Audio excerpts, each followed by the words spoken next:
Est-ce qu'un simple café est équivalent à une dose d'un bon pré-workout? Il y a plein de pratiquants de muscu qui ne jurent que par du pré-workout, mais il y en a plein d'autres qui ne jurent que par le café avant leur entraînement. Alors finalement, que choisir? C'est une question que vous me posez énormément sur mes réseaux, surtout quand je parle de pré-workout. Il y a toujours des vieux rageux qui viennent me dire « Moi je prends un café, ça suffit amplement ». Eh bien, c'est ce que nous allons voir aujourd'hui. Pour les départager, on va peser les pour et les contre de chacun des produits. Je vais également vous proposer des alternatives si vous ne pouvez pas du tout prendre de caféine avant votre entraînement. C'est-à-dire si vous entraînez le soir ou que vous êtes ultra sensible à la caféine. Et à la fin, je ferai une petite conclusion pour vous donner mes recommandations. On y va?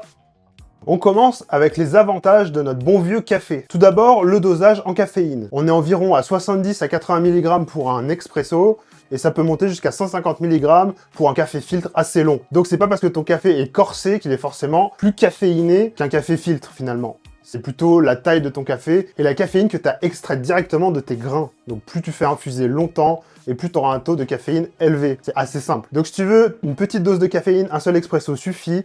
Sinon, il faut monter à 2 ou faire un grand café filtre pour avoir une dose assez balèze. 150 mg, ça commence un peu à causer. Ensuite, il faut parler du prix d'une capsule de café. La plupart des gens consomment du café en capsule. Si je prends des capsules, c'est plus simple que du café filtre. On va se galérer avec le prix. Une capsule chez Nespresso, c'est environ 45 centimes. Ça peut tomber en dessous des 40 centimes chez des marques un peu plus bas de gamme, mais c'est aux alentours de 40 centimes, on va dire. Ce qui en fait un avantage, mais en même temps, si tu veux une vraie dose de caféine, il faut en prendre 2. Donc, tomber vers les 80-90 centimes. C'est important de le prendre en compte. Et le troisième point positif du café, c'est qu'on peut en trouver de partout. T'as pas besoin d'avoir ton pré-workout avec toi pour te procurer du café. C'est tout le temps le même, ça a tout le temps plus ou moins les mêmes effets.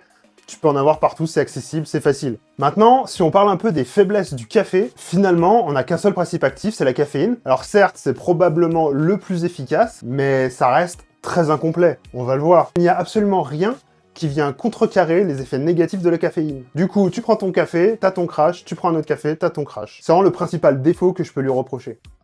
Maintenant, si on parle d'un pré-workout, on va dire basique, pas forcément celui-là qui est ultra complet, on est en général sur une dose de caféine entre 150 et 200 mg. De toute façon, le maximum légal en France, c'est 200 mg par scoop, donc par dose. On va également y retrouver plein d'autres substances qui vont travailler en synergie avec la caféine, genre la citrulline, la bêta-alanine, la taurine, la tyrosine, etc., qui sont là pour augmenter tes performances. Pour faire très simple, j'ai fait une vidéo au sujet des pré-workouts où je vais dans le détail si vous voulez. Mais surtout, ce qu'on va retrouver, ce sont des substances qui vont contrer les effets négatifs de la caféine. Parce que quand tu bois un café, tu as une montée d'énergie, qui est pas très progressive d'ailleurs, et ensuite tu as un crash derrière, où il faut que tu reprennes du café pour continuer de travailler ou ta séance. Souvent dans les grosses boîtes, les gens prennent des cafés toute la journée parce qu'ils font les montagnes russes avec leur énergie. Par exemple, dans celui-là, on va retrouver de l'ashwagandha et de la L-théanine qui contrent complètement ces effets négatifs. L'autre point positif des pré-workouts, c'est que justement, il en existe sans caféine. J'en ai pas sous la main, mais on a des pré-workouts, du coup, que tu peux prendre à n'importe quelle heure, qui est un énorme avantage. Parce que ceux qui doivent s'entraîner tard ou ceux qui sont très sensibles à la caféine ne peuvent tout simplement pas prendre de café. Donc encore un bon point pour les pré-workouts. Finalement, le seul inconvénient d'un bon pré-workout, c'est son prix. En général, un pré-workout plutôt haut de gamme, on est autour de 1,70 € la dose, ce qui est 2 fois plus cher que du café, je l'entends. Par contre, les effets n'ont vraiment rien à voir.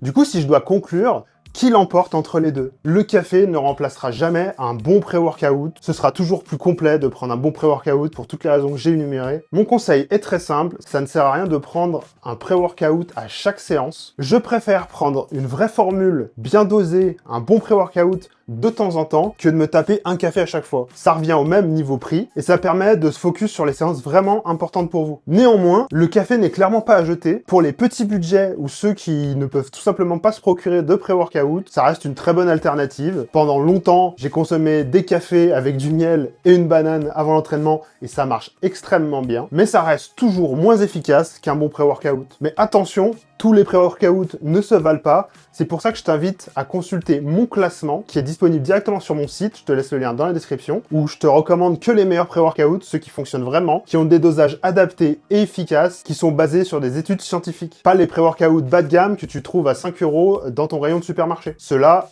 ne les considère même pas. D'autant plus que la plupart sont bourrés d'additifs controversés, donc vraiment évite-les. Donc voilà, ça dépend essentiellement de ton budget et de tes besoins, mais du café ne remplacera jamais un très bon pré-workout. C'est comme ça. Maintenant, si t'as aimé la vidéo, je t'invite à la liker, à t'abonner, et on se retrouve la semaine prochaine pour une nouvelle vidéo. Salut!